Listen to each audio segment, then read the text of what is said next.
Hello, my name is Susan Hortan and I'm a real estate broker. I have 4 professional designations.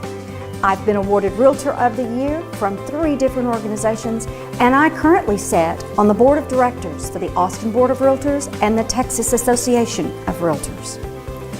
Over the years, I've grown personally and professionally, and I want to thank the Morgans and their educational programs for part of my successes.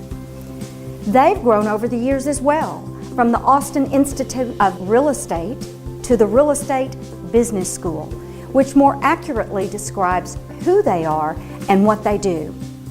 I took my pre-licensing courses here, passed my exams, and obtained my real estate license. But it was the courses that I took after I got my license that made the biggest difference for me. The pre-licensing courses gave me a good foundation.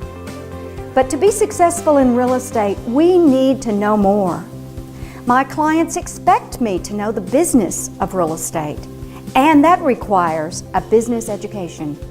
I've learned over the years that all schools are not the same, and where you go to school and what you learn does make a difference in how successful you will be.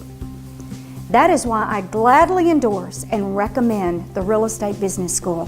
Thank you for taking the time to watch this video, and good luck to you in your real estate business.